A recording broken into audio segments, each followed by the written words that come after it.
तमिलनाडु के कुन्नूर का ये इलाका, चाय के ये बागान, खूबसूरत वादियाँ, लोग यहाँ प्रकृति का सौंदर्य देखने के लिए आते हैं। लेकिन अब इस इलाके के साथ एक बेहद खौफनाक हादसे की कहानी भी जुड़ चुकी है, जो 8 दिसंबर 2021 को इसी जगह पर हुआ, जिसमें भारतीय वायुसेना का एक Mi-17 V5 हेलीकॉप्टर क्रैश हुआ, जिसके अंदर और कोई नहीं बल्कि भारत के पहले CDS जनरल बिपिन रावत, उनकी पत्नी मधुलिका रावत और अन्य वरिष्ठ सैन्य अधिकारी मौजूद थे।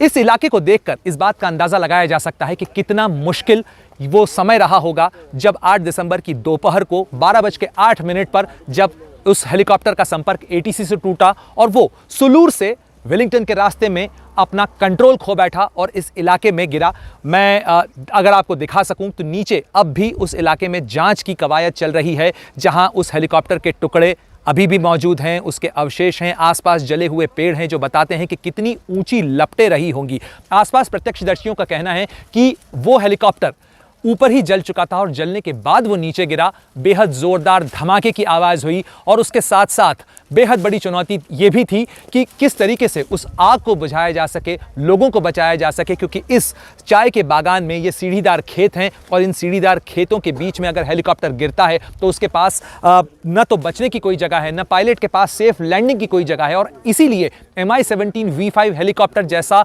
एक बहुत ही रोबस्ट, एक बहुत ही मजबूत, एक बहुत ही सुरक्षित माना जाने वाला हेलीकॉप्टर भी यहाँ पर अपने आप को जो टेक्निकल लैंडिंग है वो नहीं कर सकता है, वो किसी तरीके की जो लैंडिंग असिस्टेंस है वो हासिल नहीं कर सकता है और हादसे का शिकार हो जाता है। ये तमाम चीज़ें बहुत सारे सवाल खड़े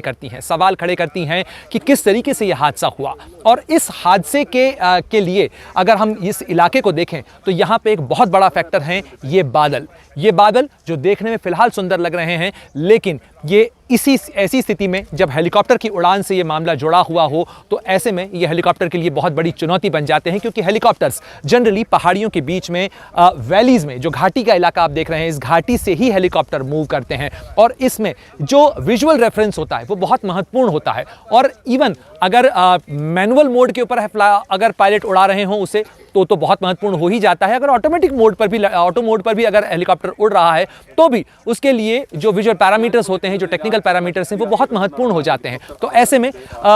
हो सकता है, इस बात की आशंका जताई जा रही है कि उस समय में जो बादल हैं या कोहरा है उसने उस हेलीकॉप्टर को घेर लिया हो और उस कुहासे के अंदर ही ये हादसा पेश आया हो। हालांकि हेलीकॉप्टर का फ्लाइट डेटा रिकॉर्डर, उसका CVR यानी पूरा ब्लैक बॉक्स जो है वो रिकवर कर लिया गया है। जांच की कवायद शुरू कर दी गई है। ट्राई सर्विस जांच होगी, क्योंकि ये मामला देश के CDS की मौत से जुड़ा है, उनके हादसे से जुड़ा है और इसीलिए इसकी उच्चतम स्तर पर जांच होगी। कोर्ट ऑफ इंक्वायरी के ऑर्डर्स 8 दिसंबर को ही दे दिए गए थे और इसकी व्यापक स्तर पर जांच होगी कि आखिर ये हादसा किस तरीके से हुआ, इसमें कहाँ चूक हुई, इसमें मौसम का किरदार था या कहीं मानवीय चूक हुई, एयरक्राफ्ट का मेंटेनेंस, इन तमाम पहलुओं के ऊपर विस्तृत जांच होगी और जिसके सबूत इस समय भी यहां इकट्ठे किए जा रहे हैं। एक एक बारीक सबूत, एक एक टुकड़ा हेलीकॉप्टर से जुड़ा हुआ, उस समय के घटनाक्रम से जुड़ी हुई वो तमाम बातें, लोगों के बयान, ये तमाम चीज़ें, एविडेंसेस इकट्ठे किए जा रहे हैं, क्योंकि ये झटका बहुत बड़ा है। बहुत बड़ा इस लिहाज से भी है कि देश के सर्वोच्च सैन्य अधिकारी कि इस तरीके से हादसे में मौत की ये पहली घटना है। इस इतनी VIP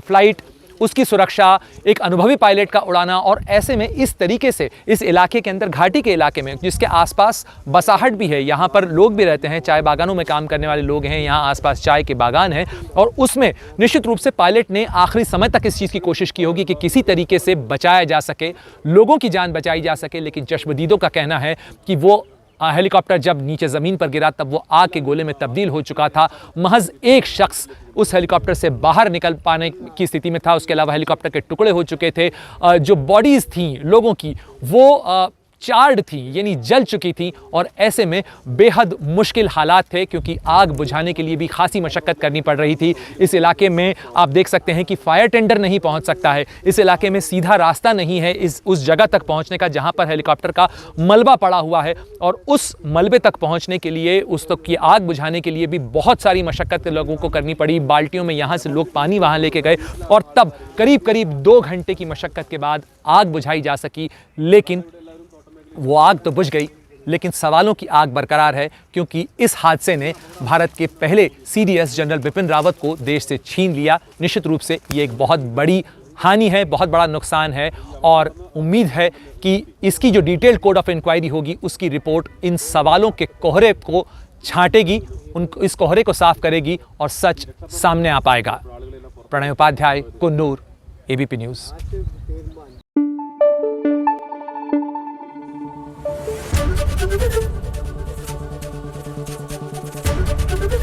एबीपी न्यूज आपको रखे आगे।